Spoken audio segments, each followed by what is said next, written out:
Jumpa lagi dengan Ibu di video pembelajaran yang asyik dan menyenangkan. Nah, pada video pembelajaran kali ini kita akan belajar mengenai tematik tema 4, subtema 2, pembelajaran keempat.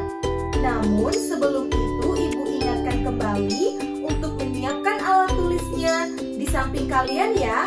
Dan tidak lupa sebelum pembelajaran ini dimulai, kita lakukan doa terlebih dahulu.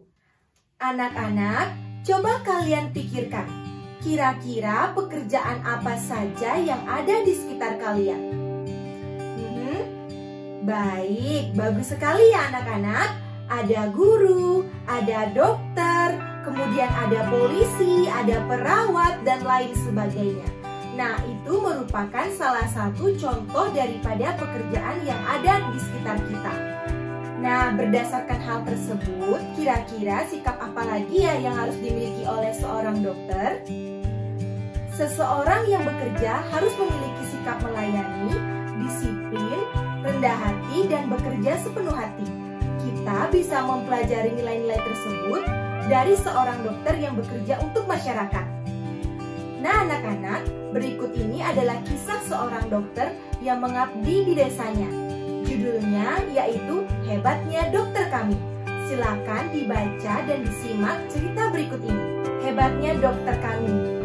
Ia adalah Dokter Rana, seorang dokter muda yang sederhana dan terampil. Ayahnya mantan kepala desa kami yang telah meninggal dunia. Dokter Rana baru kembali ke desa kami 2 tahun lalu. Setelah 10 tahun lalu lebih merantau ke kota. Ia memperoleh beasiswa di Fakultas Kedokteran dan ia praktik di Rumah Sakit Umum Kabupaten setelah lulus. Semenjak ia pulang dan praktik di Balai Kesehatan Desa, aku sering mendengar perbincangan warga yang heran atas keputusan Dokter Rana untuk kembali ke desa. Bukankah penghasilan sebagai dokter di kota jauh lebih besar? Pada ayahku, Dokter Rana bercerita bahwa cita-citanya menjadi dokter muncul karena melihat kesadaran hidup sehat masyarakat desa yang sangat rendah. Sungai dipakai untuk mandi, mencuci, kakus, lalu airnya dikonsumsi. Hasil bumi dan peternakan tidak dimanfaatkan untuk membentuk pola makan sehat. Warga lebih suka menjualnya ke kota dan uangnya dipakai untuk membeli makanan instan. Selama praktik di kota, Dokter Rana terbayang terus kondisi desanya. Ia merasa bahwa seharusnya ilmu yang dimilikinya sebagai seorang dokter bisa bermanfaat untuk kampung halamannya sendiri. Jadi Pak Andri, saya ini pulang untuk memenuhi niat saya ketika menerima beasiswa, yaitu mensejahterakan warga desa tempat saya lahir dan dibesarkan, ujar Dokter Rana pada ayahku. Sejak pulang, Dokter Rana memang aktif membina remaja dan keluarga muda. Ia memberikan penyuluhan tentang pentingnya mencuci tangan, memasak air, pola makan sehat, dan imunisasi. Baginya, generasi muda adalah perantara terbaik untuk menyampaikan misi meningkatkan kesadaran hidup sehat masyarakat desa. Sebagai anak kepala desa, Dokter Rana sering mendengar cerita almarhum ayahnya bahwa banyak keluarga takut berobat karena tidak mampu membayar. Tak ingin hal itu terjadi, maka diumumkannya bahwa warga dapat membayar jasanya dengan sampah. Ya, sampah. Sampah kering jenis apa saja yang bisa didaur ulang, botol plastik, botol kaca, koran bekas, bahkan kemasan bekas diterima oleh Dokter Rana. Cara ini membuat warga aktif dan bijak mengelola sampah. Sungguh kreatif dan cerdas cara Pak Dokter mendidik warga. Seperti mendiang ayahnya, Dokter Rana menjadi sosok yang dicintai oleh warga desa. Ia menjadi teladan melalui dedikasi, tanggung jawab, dan kerendahan hatinya dalam menolong warga. Apabila aku besar nanti, aku ingin menjadi seperti Dokter Rana. Akan ku kejar cita-citaku menjadi guru, dan aku akan kembali membangun kampung halamanku. Nah, itu tadi merupakan cerita dari Dokter Rana yang merupakan sosok yang digemari oleh warga desanya. Berkaitan akan hal tersebut, marilah kita bersama-sama menjawab pertanyaan berikut ini. Pertanyaan pertama, apa yang dilakukan Dokter Rana untuk warga desa? Yang dilakukan Dokter Hana adalah memberikan pelayanan kesehatan terbaik dan untuk jasanya hanya dibayar dengan sampah kering. Lalu, mengapa Dokter Hana melakukan hal tersebut? Karena rendahnya kesadaran warga desa akan pola hidup sehat dan menurut ayahnya banyak warga yang takut berobat karena tidak mampu membayar. Apa dampak dari hal yang dilakukan oleh Dokter Hana bagi masyarakat? Dampaknya adalah warga desa menjadi lebih berani untuk berobat, menjadi sadar akan pola hidup sehat dan bijak dalam mengelola sampah.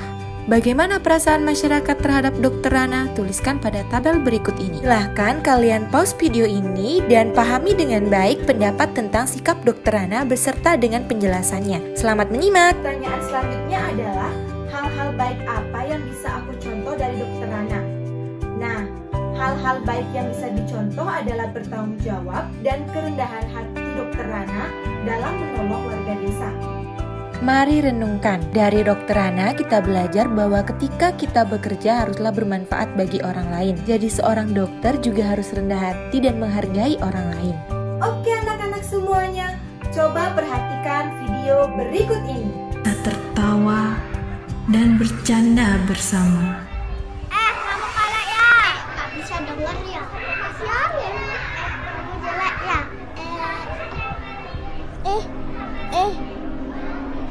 Enak aja kamu ngusir kita. Mama jangan pergi. Kalau jelek.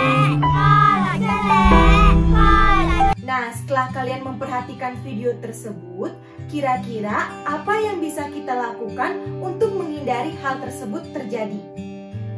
Nah, untuk menghindari hal seperti video itu terjadi di kelas kalian dapat membuat suatu kesepakatan kelas. Kesepakatan kelas yang perlu dibuat agar tidak saling menyakiti antar teman, antara lain yang pertama harus saling peduli, saling menghargai, dan saling tolong-menolong. Kemudian yang kedua harus disiplin, menjaga kebersihan, dan juga bertanggung jawab. Yang ketiga harus tertib, jujur, dan percaya diri. Itulah diantaranya kesepakatan yang perlu dibuat agar teman-teman tidak saling menyakiti. Anak-anak, ketika kesepakatan kelas itu dilakukan, maka setiap warga kelas akan merasa nyaman. Mereka merasa dihargai, dan ketika kamu menghargai ke semua orang, maka kamu sudah mengaplikasikan sila kedua Pancasila. Eits, ada tugas nih, silakan dikerjakan dengan baik ya anak-anak.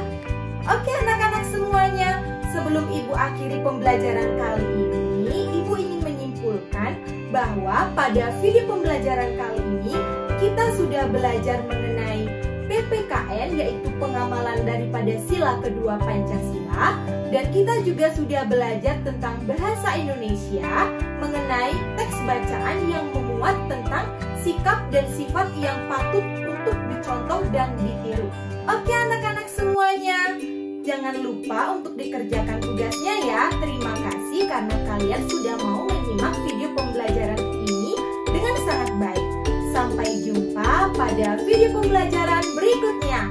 Dadah, salam sehat, salam